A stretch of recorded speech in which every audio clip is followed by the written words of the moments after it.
100% जितने आप लोगों के बयान होते हैं, जितनी आप लोग बातें करते हैं, उसमें से कितनी परसेंट जगह आप माइनॉरिटी को देते हैं? ऐसा आप डेलीगेशन आती है, हमारे स्कूल देख के जाती है, न्यूयॉर्क टाइम्स में छपता है हमारा कि बताओ साहब केजरीवाल ने कितना अच्छा स्कूल बनवा दिया। तो वैसे साहब 4 बहुत ख़राब बयान देते हैं, 5वां बयान ऐसा दे देते हैं कि पाकिस्तान की बुराई कर दी। तो वही बात हो गई, 100 चूहे खा के बिल्ली हज को चली। लगातार कहते हैं ये लोग। जरूर किसकी टीम भी होने वाले हैं इस बार? हमारी पता नहीं कौन टीम भी हो जाएंगे, और उन लोगों की नाक में दम करेंगे कि हमारी वाली सीटों पर काम करो। सबका ठेका जो लिया हुआ है वो समाजवादी पार्टी ने लिया हुआ है, सबका ठेका जो लिया हुआ है कांग्रेस पार्टी ने लिया हुआ है, सबका ठेका बीजेपी ने लिया हुआ है। क्या मैं कहूँ कि बीजेपी पंडितों का राज है बीजेपी में, या मैं कहूँ समाजवादी पार्टी में जो यादवों का राज है, या मैं कहूँ बीएसपी में जो सारे SC ST के लोगों का राज है? मुसलमानों को ठेका लिया हुआ है AIM का। चाय समोसे खिलाए उन्हें? चाय समोसे नहीं, बिरयानी भी खिलाई है। नमस्कार, आप देख रहे हैं द लोक धर्म। मेरा नाम प्रखर तिवारी है। द इंटरव्यू सीरीज़ में आज हम आगे बढ़ चुके हैं। लक्ष्मी नगर हमने कवर किया, आज हम गांधी नगर आ गए हैं साहब। और आप सोचेंगे फिर से झाड़ू वाले के पास आया होगा, या कमल वाले के पास गया होगा, या हाथ पे बात बनी होगी, पर नहीं। आज हम ओवैसी साहब के दावेदार के पास आए हैं। एक ऐसी पार्टी जिसे किलेदार साहब ने बनाया, हैदराबाद है बेस है पार्टी का। आज 2 भाई वो पार्टी चलाते हैं, असदुद्दीन और अकबरुद्दीन ओवैसी। ये पार्टी कई जगहों पर जाकर दूसरी बड़ी पार्टियों का काम खराब करती है।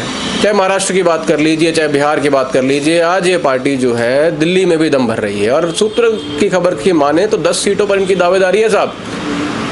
बहुत सारे लोग टीम भी बताते हैं, बहुत सारे लोग मुसलमानों की आवाज़ बताते हैं। हम जानेंगे। हमारे साथ आज मौजूद हैं आस मोहम्मद कुरैशी साहब। आस मोहम्मद कुरैशी साहब लगातार CA/NRC प्रोटेस्ट में एक्टिव रहे, और लगातार माइनॉरिटी की आवाज़ गांधीनगर से पूरे हिंदुस्तान में बनते रहे हैं। अभी ये दिल्ली प्रदेश कोर कमेटी के मेंबर हैं, और गांधीनगर की सीट से ओवैसी साहब की पार्टी से प्रमुख दावेदार हैं। नमस्कार सर। नमस्कार प्रखर, कैसे हैं आप लोग? सबसे पहले तो ये बताइए। हमारे हालचाल बहुत ठीक हैं। थोड़े इलेक्शन चल रहे हैं, बिजी चल रहे हैं। आप लोग बताइए कहाँ बिजी हैं आजकल? पहले तो मैं तमाम देशवासियों को, दिल्ली वासियों को, और मेरी विधानसभा यानी गांधीनगर विधानसभा वासियों को, निवासियों को मैं नए साल की मुबारकबाद देना चाहूँगा। आज 31 दिसंबर है, इस साल का लास्ट डे है, और कल से जो है हम एक नई शुरुआत करेंगे 2025 में। 1 जनवरी होगी। तो बहुत बहुत मुबारक आपको, आपके दर्शकों को, हमारे तमाम चाहने वालों को, और देश के लोगों को नए साल की बहुत बहुत आपको भी बहुत बहुत मुबारकबाद। आपने एक बात कही, आज आखिरी दिन 31 दिसंबर है, साल का आखिरी दिन। क्या केजरीवाल की सत्ता का आखिरी दिन होगा? पॉसिबल है कि केजरीवाल जी की सत्ता का आखिरी दिन हो, और पॉसिबल, बहुत हद तक पॉसिबल है, क्योंकि अब अति हो चुकी है।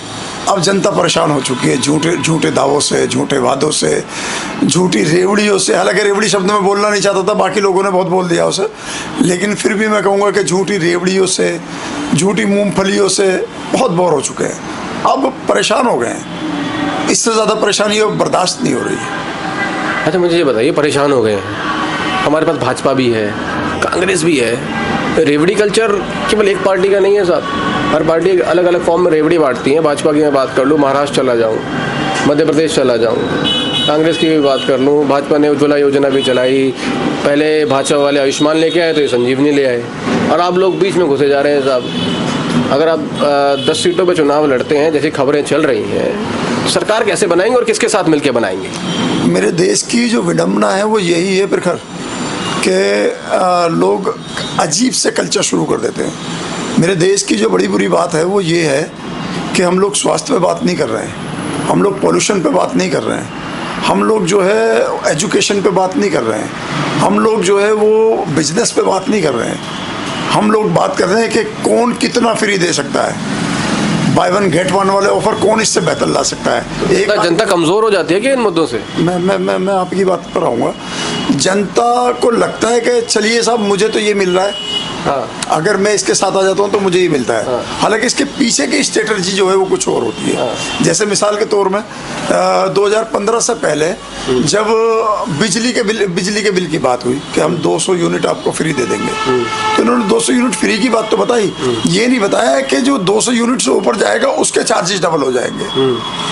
ये नहीं बताया कि जो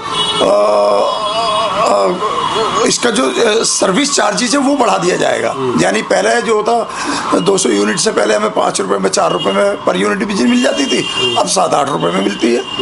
ये नहीं बताया हमें। पानी फ्री का ये नहीं बताया कि हम आपको पानी तो फ्री देंगे, लेकिन कौन सा वाला देंगे, गंदा वाला देंगे, अच्छा वाला देंगे। वो तो दावे करते हैं दिल्ली को लंदन बना दिया साहब हमने। मैं आप मेरे साथ ज़्यादा दूर मत जाइएगा, एक अकेले गांधीनगर विधानसभा घूम लीजिएगा। हालांकि यहाँ पर अब जो है बीजेपी के विधायक हैं, उससे पहले वो कभी आम आदमी पार्टी में हुआ करते थे। वाजपेयी जी की बात कर रहे हैं आप? वाजपेयी जी की बात कर रहा हूँ। एक विधानसभा घूम लीजिएगा, मेरा एक वार्ड शास्त्री पार्क घूम लीजिएगा जिसमें कांग्रेस के निगम पार्षद है। आपका गंदगी उस शिद्दत के साथ स्वागत करेगी कि आप और हम सोचते रह जाएंगे। वो गंदगी का आलम है, वो हालात खराब कर रखे हैं इस विधानसभा के कि मैं आपसे मैं बता नहीं सकता, बल्कि मैं आपको दिखाऊंगा, वो रिकॉर्ड कराऊंगा मैं आपको। हालात बहुत बुरे हैं। महिलाओं के साथ शरेआम लूटपाट होती है इस इलाके में, लोगों के मोबाइल छीनते हैं इस इलाके में, लोगों को पार्किंग की समस्या है इस इलाके में, लोगों को, व्यापारियों को जो मुद्रा लोन, छोटा लोन है, उसका फ़ायदा नहीं मिलता है इस इलाके में, जबकि गांधीनगर व्यापार का एरिया है। ये व्यापारिक सीट है, पूरे एशिया की सबसे बड़ी गारमेंट्स जो मार्केट है वो गांधीनगर में है। क्राइम के मुद्दे पे केजरीवाल को कैसे घेर सकते हैं आप? कहते हैं पुलिस हमें दे दो, क्राइम तो हम 15 दिन में ख़त्म करवा देंगे साहब। पंजाब में कर दिया उन्होंने ख़त्म। मैं अगर केजरीवाल जी दिल्ली की पुलिस को मांगते हैं तो पंजाब में तो पुलिस उनके पास है ना। आप पंजाब का क्राइम रेट उठा के देख लीजिए, वहाँ पर भी केजरीवाल जी हैं, क्या वहाँ पर ख़त्म कर दिया? वहाँ पर तो डेली बढ़ता जा रहा है। सिद्धू मूसेवाला किसकी सरकार है जब वहाँ पर एक आदमी को, एक ऐसे आदमी को जो वर्ल्ड फेमस इंसान था, जो हमारे देश का हीरो था, दिन दहाड़े उसे मार दिया जाता है? किसकी सरकार है? किसी और की है क्या?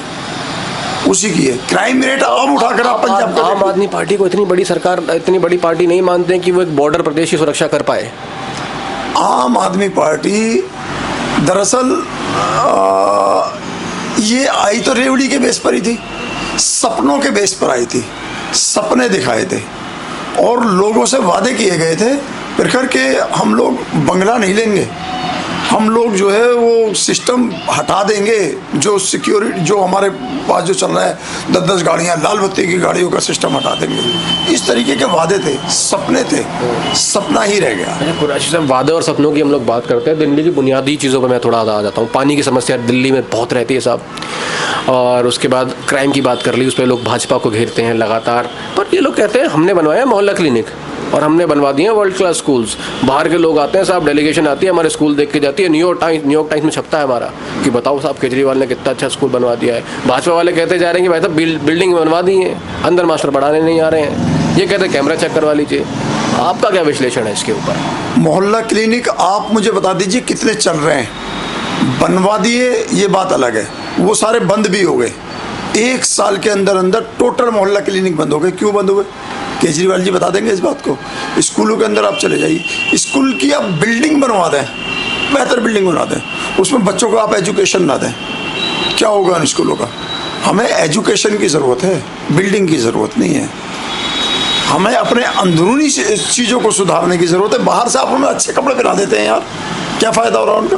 World class school, world class कौन सा है? कौन सा है? दिल्ली में कितने नए स्कूल बना दीजिए, मुझे बता दीजिए आपने। कौन से वो स्कूल है दिल्ली में जो केजरीवाल जी ने बनवाए हैं? मुझे तो एक भी अभी तक नजर आया नहीं है। 10 साल उनको हो गए, एक स्कूल मुझे नजर, बल्कि 11-12 साल हो गए। न्यूयॉर्क टाइम्स में सेटिंग है क्या उनकी कुछ, जो खबर चलवा देते हैं? मुझे बड़ा अजीब लगता है। आप मेरे घर आइए, मैं एक दिन के लिए अपने घर को बड़ा साफ सुथरा करता हूँ, क्योंकि आप मेरे मेहमान हैं और मुझे पता है कि उस घर की मेरे की फ़ोटो खींचेंगे आप, तो मैं उसे बहुत साफ सुथरा कर दूंगा। सोचिए मैं आपकी मेहमान नवाजी कैसे करूंगा।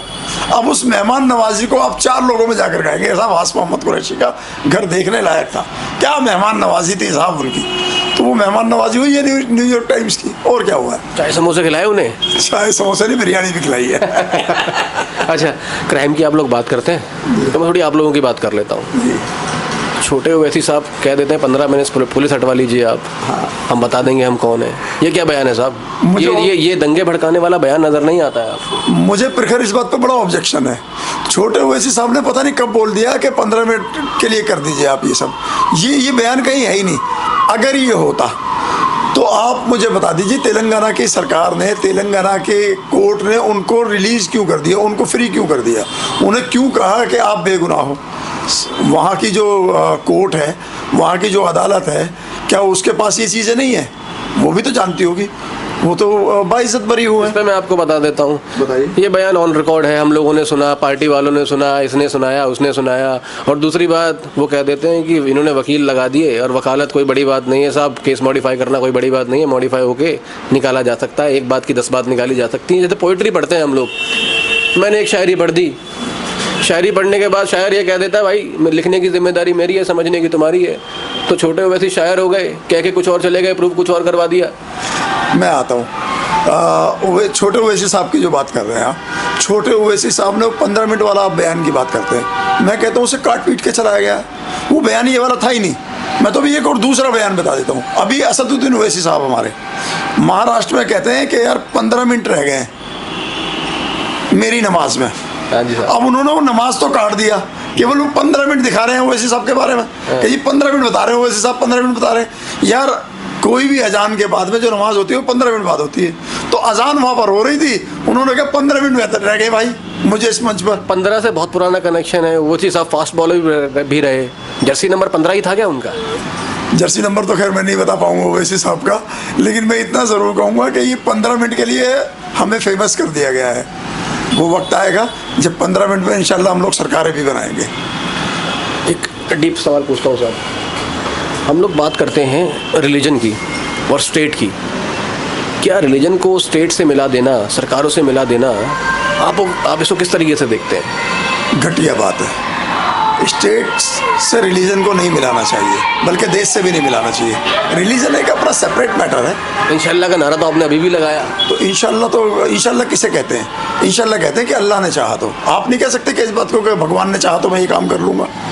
इंशाल्लाह का मतलब है कि अल्लाह ने चाहा तो इसमें क्या बुराई है? इंशाल्लाह कह दिया तो माशाल्लाह कह दिया, इसका मतलब कि अल्लाह आपको सही सलामत रखे।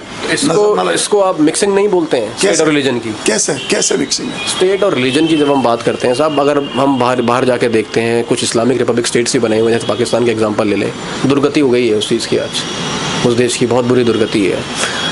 योगी जी भी आकर अपनी चीज़ें प्रमोट करते हैं, ओवैसी जी भी माइनॉरिटीज़ की आवाज़ बनते हैं। आपकी पार्टी ही रिलीजन बेस्ड है साहब, आप कह सकते हैं। क्या मैं कहूँ कि बीजेपी पंडितों का राज है बीजेपी में, या मैं कहूँ समाजवादी पार्टी में जो यादवों का राज है, या मैं कहूँ बीएसपी में जो सारे SC ST के लोगों का राज है? अगर वो सब कुछ इस तरीके से कर रहे हैं तो ठीक है, हमारी भी इस तरीके का बेस है, लेकिन ऐसा नहीं है। ये सब जो बड़ी पुरानी बातें हैं, ये सब बकवास बातें हैं। तो माइनॉरिटी की आवाज़ नहीं है आप लोग? हम पूरे देश की आवाज़ है। हमें आप माइनॉरिटी में क्यों रखना चाहते हैं? मेरा तो आप पत्रकारों से भी ये सवाल है, आप क्यों चाहते हैं कि हम माइनॉरिटी बनकर रहें? हम तो पूरे देश की आवाज़ हैं। आपको मैं बता देता हूँ, जब कभी SC ST पर, पंडितों पर, सरदारों पर, किसी भी रिलीजन पर, किसी भी धर्म पर, किसी भी पंथ पर कहीं जुल्म होता है, संसद में सबसे पहले ओवैसी साहब क्यों बोलते हैं? आपने कभी ये चीज़ नहीं दिखाई। मुझे बड़ा बुरा लगता है कई बार आप लोगों से। मैं बताता हूँ आपको, ओवैसी साहब जब बात करते हैं किसी के भले की, किसी की बुराई की, आप XYZ कुछ भी बात ले लीजिए, 10 में से 7 बयान उनको मुसलमानों को फेवर करने वाले रहते हैं, मुसलमानों की वो लोग आवाज़ बनते हैं। ऐसा क्यों है? मान लीजिए कि एक SC की आवाज़ उठा दी साहब, एक ST की उठा दी, एक पंडित की उठा दी, 7 बार तो उन्होंने मुसलमानों की आवाज़ उठाई है। ओवैसी साहब का जो नाम है वो असदुद्दीन ओवैसी है, क्योंकि वो मुस्लिम है। ओवैसी साहब अपनी पार्टी के राष्ट्रीय अध्यक्ष हैं, क्योंकि वो मुस्लिम है। ओवैसी साहब की जो लैंग्वेज है वो उर्दू है, जो कि मुस्लिम्स में आम लैंग्वेज है। तो लोग समझते हैं कि केवल ये ओवैसी साहब जो है वो सिर्फ मुस्लिम्स की आवाज़ उठाते हैं। ऐसा नहीं है। ये सिर्फ नाम पर मत जाइए, ये सिर्फ लैंग्वेज पर मत जाइए, ये उनकी डाली टोपी पर मत जाइए, बल्कि उनके ईमान के ऊपर जाइए। उनका ईमान ये कहता है कि पूरा देश, इस दुनिया के जितने भी रिलीजन है, इस देश के जितने रिलीजन है, मैं सबके साथ खड़ा हुआ हूँ। तो वो सबके साथ खड़े रहते हैं। दाढ़ी टोपी पे थोड़ा आ जाता हूँ साहब। दाढ़ी टोपी वालों को लगातार ओवैसी साहब या विपक्ष के नेता ये कहते हैं कि इनको तो साहब अलग नज़रिए से देखा जाता है पूरे हिंदुस्तान के अंदर। भाजपा के नेता इनको अलग नज़रिए से देखते हैं, क्या है वो नज़रिया? हमारे साधुओं को जो है वो अलग नज़रिए से देख पाओगे? साधुओं के पास दाढ़ी नहीं है। जो लोग ग्रंथ साहिब पढ़ रहे हैं, गुरुद्वारे के जो रक्षक हैं, उनके दाढ़ी टोपी नहीं है, उनके पगड़ी है, उनको भी दाढ़ी है। साधु भी हमारे पगड़ी बांधते हैं, दाढ़ी रखते हैं, उनको भी आप अलग नज़रिए से देख पाओगे? बता दीजिए, आप उनको अलग नज़रिए से देखें तो हमें भी अलग नज़रिए से देखने लगे। लेकिन इस देश की बुरी बात यही है कि आप उसके कपड़ों से पहचानने की बात करते हैं। अभी पिछले दिन चला था ना, कपड़ों से पहचानो। आप उनको कपड़ों से पहचानने की बात करते हैं, आप उसके अंदर कितनी देशभक्ति है उसकी बात नहीं करते। आप देशभक्ति से देखिए ना। ओवैसी साहब वो आदमी है जो पाकिस्तान में जाकर भारत की चर्चा कर आए, और ओवैसी साहब वो आदमी है जिन्होंने पाकिस्तान में बैठकर ये कहा कि आप कौन होते हो हमारे मुद्दों पर बोलने वाले। आपको याद है वो बयान? जी, इसके ऊपर मैं आऊँगा। इसके ऊपर मैं ये कहना चाहूँगा, विपक्ष लगातार ये कहता है, माफ़ कीजिए, पक्ष की सरकार लगातार, सत्तारूढ़ी सरकार लगातार ये कहती है, ओवैसी साहब 4 बहुत ख़राब बयान देते हैं, 5वां बयान ऐसा दे देते हैं कि पाकिस्तान की बुराई कर दी, तो वो ये तो वही बात हो गई, 100 चूहे खा के बिल्ली हज को चली। लगातार कहते हैं ये लोग।